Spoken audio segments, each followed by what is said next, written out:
Captain கூட நடிக்கிற scene எப்படி இருந்தது? அது அந்த பொட்டு வச்ச பாட்டு வந்து நல்லா இதா சாங். அந்த இத பத்தி எப்படி? எனக்கு அப்பாவோட அந்த ஒரு பாடி டபுளை வச்சு பண்ணும்போதே எனக்கு வந்து ரொம்ப எமோஷ்னலாக இருந்தேன். அன்றைக்கே நான் செட்டில் ஒரு 2 வாட்டி அழுதேன். யாருக்குமே தெரியாது. நான் ரூம் போயிட்டேன். என்னால் அதை வந்து அக்செப்ட் பண்ணிக்க முடியல. ஏன் இன்னைக்குமே வந்து நான் வந்து ஃபர்ஸ்ட் ஷோ பார்க்கும் போதே நான் அப்பாவை ஸ்க்ரீனில் பார்க்கணும்னு அழுக ஆரம்பிச்சிட்டேன். நான் அறியாமலே அழுக ஆரம்பிச்சிட்டேன். வெளியே வந்து ப்ரெஸ் மீட் கொடுக்கும்போது நானும் சரி அண்ணனும் சரி கண்ட்ரோல் பண்ண முடியல, பிரேக் டவுன் ஆயிடுச்சு. அந்த எமோஷன் எங்களுக்கு இன்னும் இருக்குது, கஷ்டமாக தான் இருக்குது அப்பா எங்கள் கூட இல்லையேன்ட்டு. ஆனால் மேலே இருந்து எங்களுக்கு ஆசீர்வாதம் பண்ணுறாருன்னு ஒரு நல்ல நம்பிக்கையில் நாங்கள் மூவ் ஆன் பண்ணி போயிட்டுருக்கோம். இன்னும் என்ன சார்? அதுதான் சார், எங்களுக்கு வந்து ரொம்ப close to the heart sir அது. ஏன்னா எல்லாருமே அப்பாவோட பாட்டு இங்கே அங்கே நல்லா யூஸ் பண்ணுறாங்க. ஆக்சுவலி இந்த பாட்டை வந்து நாங்கள் ரப்பர் பந்துலையோ வேற எந்த படத்துலையோ யூஸ் பண்ணுறதுக்கு முன்னாடியே நாங்கள் ஃபஸ்ட்டு யூஸ் பண்ணிட்டோம். அந்த ஸோ இது இந்த நிறைய பிரச்சனை நிறைய டிலேஸ் கழிச்சு படம் வந்ததுனால எங்களுக்கு டிலேவாக வந்துச்சு. ஆனால் எனக்கு வந்து அந்த பாட்டு தான் வைக்க போகிறோன்னே எனக்கு ரொம்ப சந்தோஷமாக இருந்தது. அப்பா கிட்டேயும் அப்போ பெர்மிஷன் கேட்டோம், அப்பா சரின்னாரு. அதுக்கப்புறம் தான் அந்த பாட்டையே நாங்கள் படத்தில் வச்சிருக்கோம். உங்களுக்கு படத்துல ஜோடி இல்ல, அதை பத்தி என்ன ஃபீல் பண்றீங்க? எனக்கு ஒன்றும் இல்லைங்க, எனக்கு யானை படத்தில் இருந்துச்சுன்னா யானை கூட தான் எனக்கு கதை. ஸோ எனக்கு அதுவே போதும்.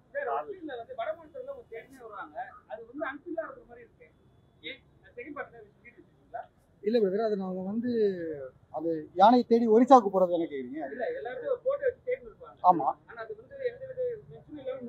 இல்லை, அது இன்டர்வல் பிளாக் ட்விஸ்ட்டுக்காக தான் அதை வச்சது. இன்டர்வல் பிளாக் ட்விஸ்ட்டுக்காக தான் வச்சது. அதுக்கப்புறம் அது நம்ம போகிறதுல முனிஷ்காந்த் சாரோட வாய்ஸ் ஓவரில் சொல்லியிருப்போம். எதுக்காக அந்த யானைக்காக அவங்க வந்திருக்காங்க அப்படிங்கிறத நம்ம சொல்லியிருக்கோம். அவங்க இன்ஸ்பெக்டர் பிடிக்கிறாருல்ல சார், ஒரிசாலேருந்து தலைக்கு விலை வச்சிருக்காங்க அப்படின்னு நாங்கள் சொல்கிறாங்க. அங்கேருந்து ஒரிசாவுக்கு அவங்க மூவ் ஆகுறாங்க. அவங்க இப்போ 4 பேரை பிடிக்கிற இடம் இருக்குல்ல, அந்த இடத்துல அவங்க சொல்லும்போது தான் இது ஒரிசாவில் தான் அந்த யானை இருக்கு. ஹீரோக்கு வேற படத்தில் வேறு எந்த வித பிரச்சனையும் இல்லை. இப்போ இந்தியாவிலன்னா ஹீரோ பிளைண்டாக தான் யானையை தேடிட்டு இருக்காரு. அப்போ ஒரிசாங்கும் போது அந்த ஒரிசாவை நோக்கி கிளம்புறாரு.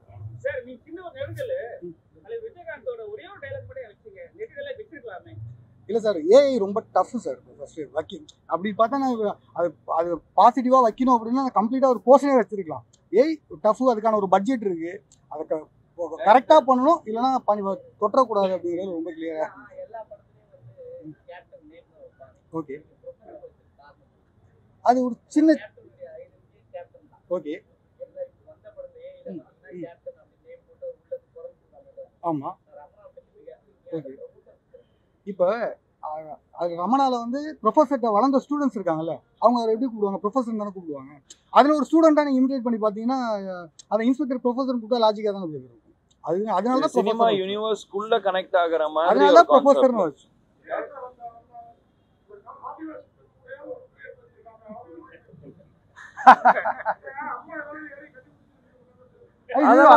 அதெல்லாம் ஒண்ணும் இல்லைங்க. இப்போ அவங்களோட நான் கட்டி பிடிச்சி டியூட் பண்ணா கதையை விட்டு ரொம்ப வெளியே போயிடும். நான் யானையை தேடி போயிருக்கேன், நான் ஒன்றும் யாரையும் கட்டி பிடிச்சி ஆட போகல. ஸோ யானையை தேடி போனா அந்த இதுதான் கதைக்காக கொண்டு போனது. இந்த படத்துக்கு ஹீரோயின் வைக்க கூடாதுன்னோ இல்லை டியூட் வைக்க கூடாதுன்னோ எந்த இன்டென்ஷன் கிடையாது. நான் வந்து என்ன கதைக்கு தேவையோ அதை தான் நாங்கள் இல்லை சார், ஃபஸ்ட்டு எடுத்தோன்னு ஒரு நம்ம வந்து கதையோட பிளாட்டாக வந்து ஹீரோ வந்து சமாதானப்படுத்துகிற மாதிரி தான் இருக்கும். அவர் வந்து அந்த யானைக்கு மேலே உள்ள பாண்டிங்கை நம்ம சொல்லணுங்கிறது தான் ஒரு ஃபர்ஸ்ட் ஹாஃப்ல கஸ்தூராஜா சாருக்கு கொஞ்சம் எலாபரேட்டாக இருந்தது. படம் பார்த்துட்டு வெளியே வர நிறைய ஆடியன்ஸ் கேட்டீங்கன்னா ஹீரோ கஸ்தூராஜாவா இல்லை கேள்வி கேட்குறாங்க. இல்லை சார், அது கதைக்கு தேவைப்படும் போது தான் இருந்துச்சு. நாங்கள் வைக்கணுங்கிறதுல வைக்கவே இல்லை சார், எங்கேயுமே அது வைக்கணுங்கிற இடத்துல வைக்கவே இல்லை. நரபலி வந்து தமிழ்நாட்டிலேயே ஏகப்பட்ட இடத்துல குழந்தைங்களை பெரியவங்களாம் கொடுத்துருக்காரு காட்சி அமைப்பு. இங்கே இருக்கு ஒரிசாவில் போய் இந்த காட்சி அமைப்பு பண்ணுறதுக்கு என்ன காரணம்? அது யானையை நரபலி கொடுக்க போறாங்கன்னு சொல்றது வந்து இதுவரை இந்தியாவில் இது மாதிரி இல்லை, ஒரு ட்ரூ இன்சிடென்ட்ல வந்து நடந்த ஒரு விஷயத்தை தான் எடுத்துட்டு வந்து வச்சிருக்கேன். இப்போ வந்து உங்களுக்கு இப்போ சொந்த குழந்தையே கொடுக்குறாங்க போது வரும்போது தான் உங்களுக்கு ஷாக் ஆகுது. இது மாதிரி ஒரு இன்சிடென்ட் நடந்தது, அது வந்து பெருசாக ஃபோக்கஸ் ஆகல. அதனால தான் ட்ரூ இன்சிடென்ட், அந்த கிளைமேக்ஸ் ட்ரூ இன்சிடென்ட் ஒரு ஈவெண்ட் தான். லாரன்ஸ் நடிக்கிறது தான் சொன்னாரு இல்லைங்களா அந்த டைத்துல? நீங்க இந்த படத்துக்கு அணுகுனீங்களா இல்லை அவருக்கு எந்த கேரக்டர் கொடுக்குறதா இருந்தது, இல்லை கருடா ராம் தான் வந்துட்டு லாரன்ஸ் நடிக்க வேண்டிய கேரக்டர்? இல்லை வேற மாஸ்டர் வந்து சொல்லும்போது ஆல்மோஸ்ட் நாங்கள் படத்தை முடிச்சிட்டோம். மாஸ்டர் என்னை கூப்பிட்டு பேசினாரு. பேசி அப்போ ஒரு சின்ன ஒரு முயற்சிகளும் போயிட்டு இருந்துச்சு. டேட் இஷ்யூஸ்னால அது கரெக்டாக செட் ஆகல. ஹீரோவுக்கு அடுத்த படம் இருந்துச்சு, லுக் சேஞ்சஸ் நிறைய இருக்கு. சார் இப்போ அப்பா வந்து ஏற்கனவே இந்த படத்தை பார்த்து ஃபைட்லாம் பார்த்தாருன்னு சொன்னீங்க. அது எந்த ஃபைட் இதில் பார்த்தா? ஓப்பனிங் ஃபைட்டும் அந்த பொட்டு வச்ச தாங்க கூட வருது இல்லையா, இந்த 2 ஃபைட்டு தான் பார்த்தேன். ஏன்னா இந்த 2 ஃபைட் தான் நாங்கள் ஃபர்ஸ்ட் ஷெட்யூல்ல எடுத்து முடிச்சிட்டோம். இந்த 2 ஃபைட் தான் அப்பா பார்த்தேன்.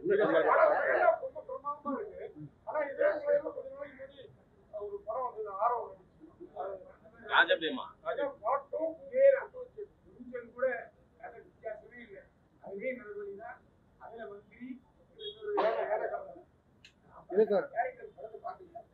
இல்லை சார், அது வந்து நான் இப்போ எங்க படமும் ஆரம்பிச்சுக்கிட்டு 2-2.5 வருஷம் ஆயிடுச்சு. இந்த படமும் நாங்கள் 2-2.5 வருஷமா தான் பண்ணிட்டு இருக்கோம். ஓகே, அது வரதுக்கு முன்னாடி எனக்கு எப்படி சார் தெரியாது, அந்த தெரியாது சார். இல்லை சார், இது ஒரு ட்ரூ இன்சிடென்ட் சார். இது ஒரு ட்ரூ இன்சிடென்ட். இது நடந்த ஒரு ட்ரூ இன்சிடென்ட். அந்த டேரக்டர் வேற மாதிரி அணுகிருக்கலாம், நான் வேற மாதிரி அணுகிருக்கலாம் சார். கேப்டன் வந்து நடிகர் சங்கத்திலையும் சரி முன்னாடி சரி நிறைய சின்ன நடிகர்களுக்கு வளர்ந்த ஒரு ஆளுக்கு தான் உதவுனாங்க. இந்த படத்தோட பப்ளிசிட்டிக்கு ஒரு கேஷுவலிட்டிக்கு முன்னணி நடிகர்கள்லாம் யாராவது ஹெல்ப் பண்ணாங்க? குறிப்பா விஜய் சாருக்கு வந்து செந்தூரா பாண்டி வந்து கேப்டன் அவ்வளோ இது பண்ணாங்க. இந்த படத்துக்கு உங்களுக்கு ஏதாவது இல்ல எனக்கு சினிமால இருந்து எல்லாருமே நிறைய பேர் எனக்கு ட்வீட் பண்ணியிருக்காங்க. கார்த்தி சார் நிறைய பேர் வந்து எனக்கு ட்வீட் பண்ணியிருக்காங்க. ஸோ அவங்கவுங்க யாரெல்லாம் ஹெல்ப் பண்றாங்களோ அவங்கவுங்க பப்ளிசிட்டி பண்ணிட்டு தான் இருக்காங்க. நாங்க சில பேர் கேட்டோம், அவங்களும் பண்ணாங்க. கேட்காம நிறைய பேர் பண்ணாங்க. சசிகுமார் சார் பண்ணாரு, முருகதாஸ் சார் சொல்லியிருக்காரு. நிறைய பேர் எனக்கு லைக் காலில் பண்ணி விஷ் பண்ணியிருக்காங்க. நிறைய பேர் எனக்கு பர்சனலாக மெசேஜ் பண்ணாங்க. அவங்களோட சோஷியல் மீடியாலையும் போட்டிருக்காங்க. ஸோ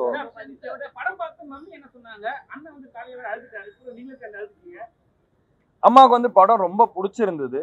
ஏன்னா அம்மாவுக்கு வந்து ரொம்ப எமோஷ்னலாக கனெக்ட் ஆயிட்டாங்க அப்பாவை பார்த்தது. வேற ஏன்னா அம்மா நான் 10 வருஷம் கழிச்சு வரேன். அம்மா என்னை வீட்லயே இருந்து பார்த்துட்டாங்க. நான் வெளியே போகணும், நடிக்கணும்னு அவங்களுக்கும் எவ்வளோ ஆசை எல்லாம் இருந்தது. அதெல்லாம் தாண்டி இருந்தாலும் நான் அப்பா கூட இருந்தாகணும், அந்த சுச்சுவேஷன் இருந்தனால அம்மாவுக்கு வந்து ரொம்ப வருஷம் கழிச்சு என்னை ஸ்க்ரீனில் பார்க்கும்போது அவங்கள அறியாமல் அவங்களும் அழுதாங்க. அண்ணனும் நானும் எதுக்கு அழுக ஆரம்பிச்சேன்னா, அப்பாவோட ஏஐ பார்க்கும்போதே நான் தியேட்டரில் அழுதுட்டேன். அதை அண்ணன் வெளியே பேசும்போது என்னால் கண்ட்ரோல் பண்ண முடியல. நான் அதனால தான் பின்னாடி அழுதுட்டு இருந்தேன். அண்ணன் என்ன பார்த்தோன்னே அண்ணன் அழுக ஆரம்பிச்சிட்டாங்க. ஸோ அதுதான் அந்த ரீசன். அப்பாவை வந்து அந்த பாட்டுலையும் திருப்பி மக்கள் எல்லாரும் அப்பாவை கொண்டாடுறத பார்க்கும்போது எங்களால் அதை ரொம்ப நல்லா இருந்தது. ஸோ எங்களை மீறி அந்த அழுகை வெளியே வந்து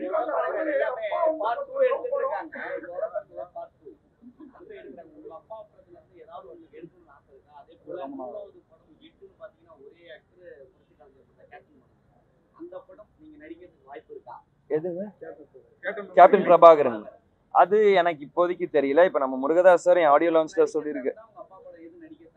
எனக்கு எப்பயுமே நான் சொல்றேன் 2 படம், ஒன்று ரமணா, சத்ரியன். இந்த 2 தான் எனக்கு எப்பயுமே நான் சூஸ் பண்ணுவேன். முருகதாஸ் சார் அதை நாங்கள் நல்லபடி நான் எப்பயுமே மைண்ட்ல வச்சிருந்தேன். என் ஆடியோ லான்ச்ல அவரே சொல்லிட்டு போனாரு, எடுத்தா ரமணா 2 நான் எடுக்க ரெடி, நீங்க ரெடி ஆகிட்டு வாங்கன்னாரு. அது நடந்தா வெல் அண்ட் குட், நான் ரொம்ப சந்தோஷப்படுவேன்.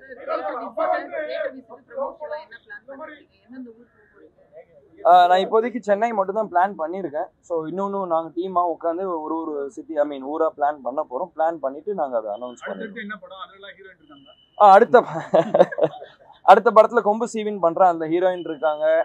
அது வந்து நம்ம பொன்ராம் சாரோட படம். அது கம்ப்ளீட்டாக நீங்கள் பொன்ராம் சார் எப்படி ஒரு படம் கொடுப்பாரோ அந்த மாதிரி இருக்கும். இது அன்பு சாரோட படம். அன்பு என்ன வே ஆஃப் ட்ரீட் பண்ணுறாரோ அந்த மாதிரியான படம். அதுக்கு பொன்ராம் சார் அவர் என்ன வேலை ட்ரீட் பண்ணியிருப்பாரோ அந்த மாதிரி அந்த காமெடி, ஆக்ஷன், ஃபன், ரொமான்ஸ் எல்லாமே அதில் இருக்கும்.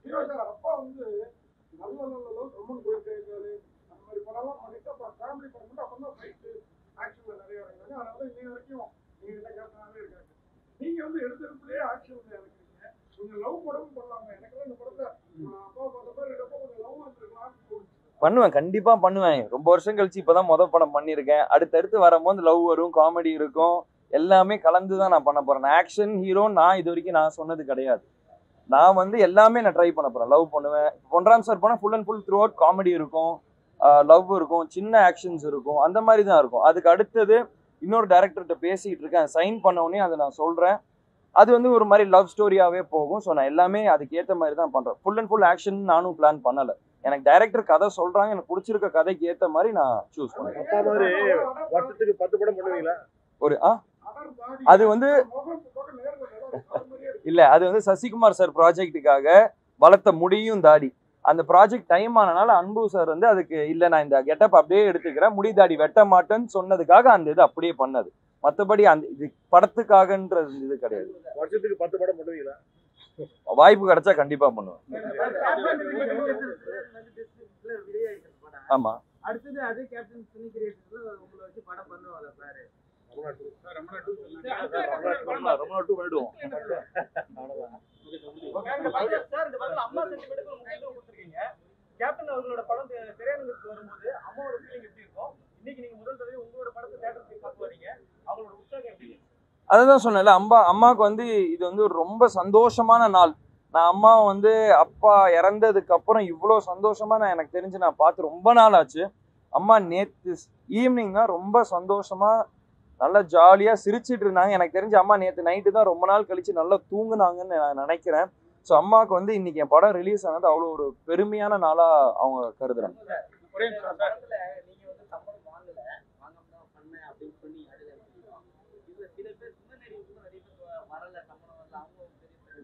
சார் இப்போ ஒன்று சார், அதுக்கு யூனியன் ஒன்று இருக்குது, அது பண்ணாமல் கியூப் ஓப்பன் ஆகாது. அது லிட்டரலி அது யார் எப்படி அந்த நியூஸ் வந்துச்சுன்னு எங்களுக்கு தெரில. இது அதுக்கு தான் செல்வமணி சார்னு பக்கத்துலேயே உட்காந்துருக்காங்க. அப்படிலாம் இருந்தால் படத்தை ரிலீஸே பண்ண அலோவ் பண்ண மாட்டோம்.